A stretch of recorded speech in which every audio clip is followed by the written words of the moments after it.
you go, Tommy Conwell and the Young Rumblers. Brand new, hot off the, what do you call them, TIAC tape rollers? I don't know, whatever. The CD presser. There you go.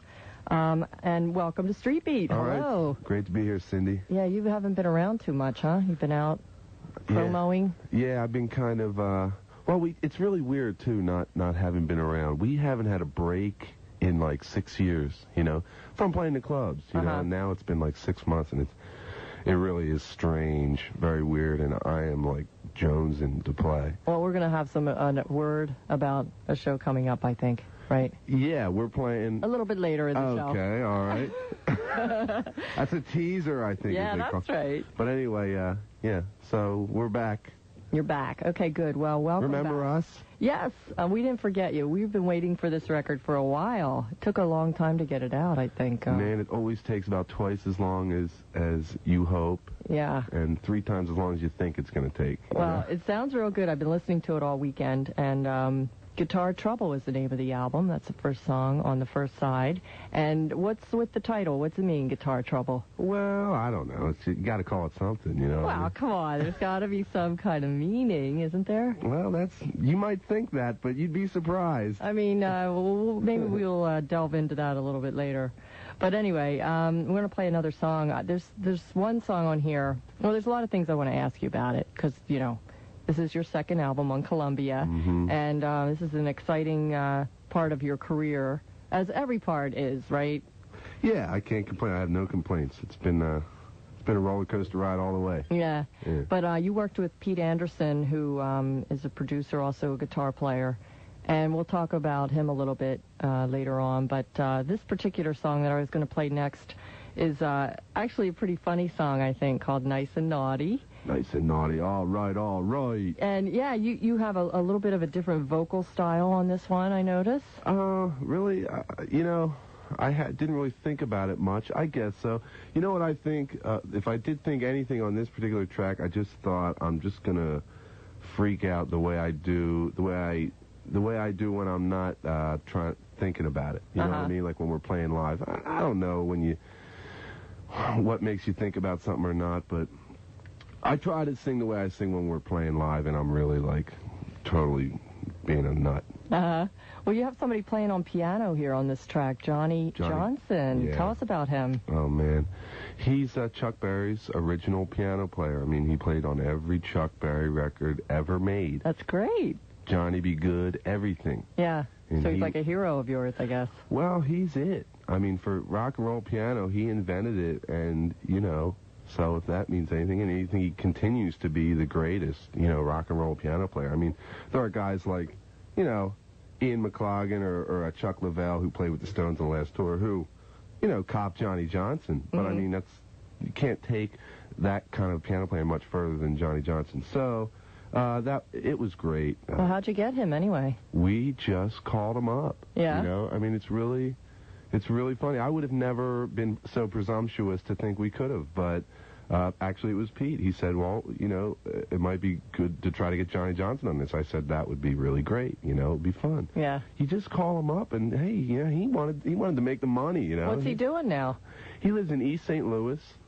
He lives with his wife. And he's got a bunch of kids, and he just hangs out in East St. Louis.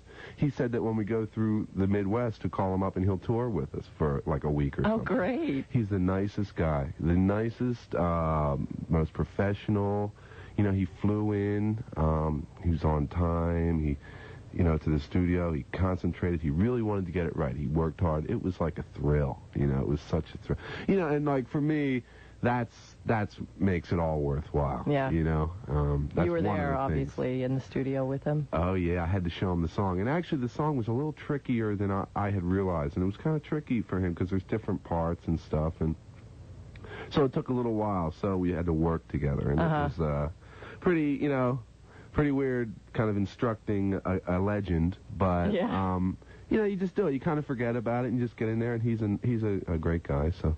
Yeah. It was a thrill for me, and I'll never forget it. And this is a really great song, I think. It's called Nice and Naughty. We're talking with Tommy Conwell, and let's check out this track right now, which features Johnny Johnson on piano, 93.3 WMMR.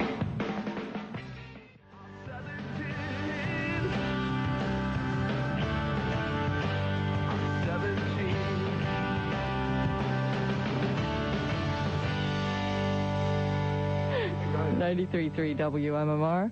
I'm 17. That's Tommy Conwell and the Young Rumblers, and we have Tommy here with us as our guest on Street Beat. That's so great. I love that song. I really do. Good. I'm glad. Thanks. Now, you were in the studio with Bruce Hornsby, I suppose. Yeah. How was that? Great. Did you like him? Oh, man. He was a nice guy? Great guy. Yeah? Great guy. Totally down-to-earth, regular Joe Blow, basketball fan guy. You know, I'll tell you. Yeah, and he wears, like, he's the funny, looks nothing like a major rock star. I know, it's yeah. Great. I love it. I love it. I really get sick of, like, the cliche rock star garb, Too much moose. Whatever, you know what I Yeah. mean. You get sick of stuff after a while. But anyway, so he's wearing, like, these, like, khaki pants and his, like, olive drab shirt. And, he's, like, one of those guys who, like, with a long sleeve shirt, like, rolls the sleeves all the way up to, like, his biceps, you know what I mean? Not just to the elbow. And anyway, so I was, like, and we did it in L.A. at a Hollywood and Vine at the Capitol Studios, right? So I'm, like, pulling in. And, it's like a pretty fancy place, I mean, it's a big record company and it's expensive studio. So most of the cars in the lot are, like, pretty decent, Yeah, right. I'm driving a rent-a-car. So I'm coming down, and I'm about to pull in. It was like 12 or 1 or something. And anyway, this, like, piece of junk, like, 1971 Country Squire wagon with the wood paneling on the side is pulling in, and I'm like, whoa, who is this? Like, this guy must be delivering something or, something. And anyway, I look at the guy, and he can't figure out how to, like, work the intercom. He's, like, pushing the button, and he's, like, all bewildered and shit. And anyway, and it's Hornsby. Oh, wow. I couldn't believe it. Now I idolize him, Yeah. Because he's a cool cat, That's he drives great. a 71 Country Squire, and Yeah. it's kind of cool. Was that your idea, too, to get him on the record? As I said before, I would not be so presumptuous to think that he would want to play Yeah, with us. so that was Pete Anderson, too? Yeah. Yeah. It was his suggestion, because the song, what I had done on the demo and what Rob Miller was doing was that style stuff, And Pete said, well, since we're doing that style, it might be fun and interesting and everything to get Hornsby. Yeah, and then I thought, well, if you can get him, God bless you, and sure enough, he did. You get a little bit of a hook then, with people. They might think, oh, Bruce Hornsby on it, right? Yeah, I guess it can't hurt. Yeah, so now with the song we played before that, Nice and Naughty, that was co-written by Dennis Walker. Now, who is he? I never heard of him. I'll tell you, you know who he is because, I do? well, I mean, you know his stuff because he produces Robert Cray. Oh. And he writes a lot of songs for Robert Cray. He wrote Robert Cray's new single, The Forecast, with another guy named David Plen, who's also a writer in L.A., great writer who we wrote with a little bit. And I met him. I went to see Cray one time. I'll make a long story kind of less long. Okay. But we were playing Redondo Beach. This girl comes up to me and says, hey, I used to work at Antone's, which is a blues club in Austin. Hey, I used to work at Antone's. You guys are pretty cool. Give me a call if you want to go see Robert Cray tomorrow night and get me a card, right? And so, she was just a nice person, I could tell. And so I went to see Robert Cray with her and a couple other people and met Dennis Walker. She turned out to be Robert Cray's old girlfriend. Met Dennis Walker, and I said, Are you the guy who wrote Don't Be Afraid of the Dark? Because I knew he did. You remember that song? Yeah. Robert Cray, it was the first single off his last name. Anyway, he said yes. We became fast friends. And I went out to his place and we wrote Nice and Naughty and a couple other things. Oh, great. So anyway, he's a blues guy. There you go. I was really interested in working with some blues guys, Yeah. Pete Anderson is a blues guy, as you can hear when he plays with Michelle Schacht and Dennis, and I was into that because, I really love that. Yeah. And those guys are fun to hang around because you can just talk about cool stuff all day. Okay.